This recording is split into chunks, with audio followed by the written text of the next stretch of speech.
Hey everybody, welcome back. So today I'm doing a very quick review of the new Massacre video release of Mr. No Legs, aka Killers Die Hard. Those were the slipcover, so here's the Blu-ray, which I did turn around the insert. And there is the back real quick. And there is the disc inside. You can tell that the insert on the other side is basically this cover right here. I just flipped it around to have something a little different. So Mr. No Legs is an interesting one. I remember seeing the trailer for it years ago. What I'm trying to remember, and I can't, I must admit, is whether or not it's on one of those trailer compilation discs, which I think is where I saw it, or it was at a midnight show of one of those like grindhouse things I went to several years ago, where they actually did show like a bunch of trailers for other films. It was one or the other, or maybe it was both, actually, now that I think about it. Now, the thing about Mr. No Legs, which I'll tell you up front, is which the trailer made it out to be, so I can't be blamed too much, and that is the fact that I was expecting Mr. No Legs to actually be the star of the film, but he's actually sort of like the number 2 bad guy, which is interesting and a little bit disappointing, because actually I kind of would have liked to have seen him be almost like the main character, where, you know, he's wronged, but because of his disability, you know, people think he can't fight back, and then he comes back and can do all these insane things to get revenge. I mean, that was kind of the film I was expecting, but actually he's more of a like a hitman kind of thing, even though he is sort of obviously the main character as far as the poster goes. Now, the film itself, though, despite that, as long as you know that kind of going in, is very entertaining. A little bit slow in parts, but it's a low budget film from like the early 70s, even though I think it didn't actually get released into the late 70s, because the main characters are actually 2 cops who are trying to find out what happened to the sister of one of them, who's involved with a guy who's involved in this like drug dealer and everything. And that's basically where Mr. No Legs comes in. He's sort of like the strong arm portion of this group, of this, you know, drug dealer. And obviously the scenes with Mr. No Legs are actually really good, because he actually does fight some people even though he doesn't have legs. He fights them, and yes, there are a couple moments where he does have his wheelchair arms sort of pop open, where he's got these shotguns that kind of come out, which again kind of would have been a little bit cooler if he was actually the main character, but it was still cool to see. Now, the action scenes in this are actually well done, especially for such a low budget film. I mean, there's a couple fight scenes and a couple car chases, especially one at the end, which maybe goes on a little bit too long, but you know what, it's like, I didn't mind it too much. So it's a fun way to spend, what is it, like 88 minutes or something like that. And it's an interesting film too, because it was directed by the guy who actually played the creature from the Black Lagoon in The Creature from the Black Lagoon and the sequels, not, I believe, just in the underwater swimming scenes. And then he went on to be, I think, like a second unit director in several films. Directed a couple TV. I think Mr. No Legs may have been his only feature film. And one of the supporting actors is Rance Howard, who has a massive career, who's been in a ton of stuff,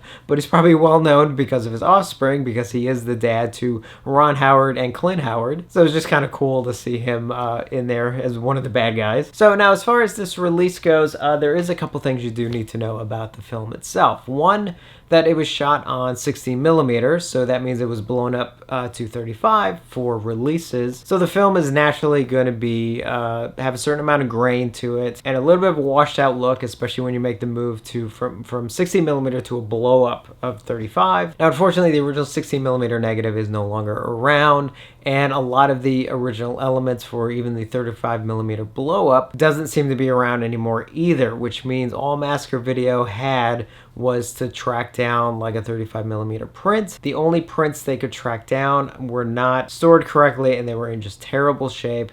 So they managed to find a French 35 millimeter print, which was in halfway decent shape, but it had been edited down to cut out a little bit of the violence. So they've actually had to then find a videotape master that they were able to then insert the parts that had been cut out. So it's a little bit of a mishmash of things kind of going on. You have a film that was shot in 60 millimeter, blown up to 35, but you only have a 35 millimeter print that is kind of in okay shape. But it comes from France, and France edited out the extreme elements, which I shouldn't say extreme, but the extra violent elements, which are now edited back in, but they come from a videotape source. Now, Massacre Video does present the film in 2 different ways. One is the full version, but does have those videotape elements kind of edited back in, or you can watch, even though it is edited, just the French print version if you don't want the quality jump. Now, I was actually kind of surprised because the quality jump was not extreme. It was obvious because those shots are obviously very soft, but they actually weren't as bad as I've seen in other films, other releases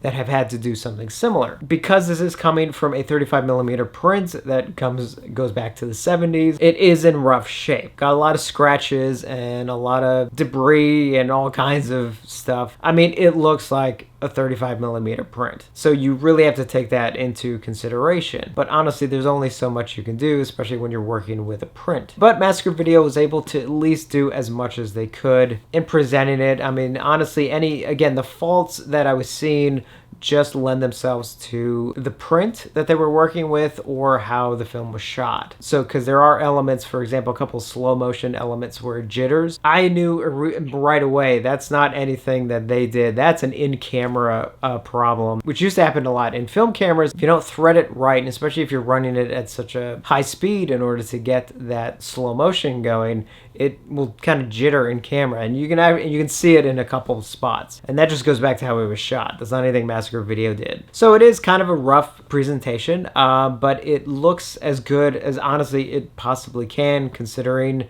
this is sort of your only option. And the audio actually sounded good. I was actually kind of surprised that the audio was as good as it was. I know there's I think a couple moments where it also dips a little bit because obviously the audio also, I think, come from the videotape. I don't know. I'm very forgiving for presentations like this, and I applaud Massacre Video for being able to present this film even in such a flawed state. I'd rather have an HD master of the film, presented on disc than to have nothing at all. And I've seen that happen with other companies, and sometimes I get a little kind of depressed where they're just like, yeah, we would like to release this film, but we can't find anything but release prints, so it wouldn't match up to our normal quality. And I'm like, just do it, like I'd rather have the film than not have the film. Now obviously for a film like this there isn't much available as far as extras go, but Massacre Video at least does give you a still gallery to kind of go through. It does give you the trailer, as well as trailers for some of their other releases. So you can definitely rack this one up to another sort of drive-in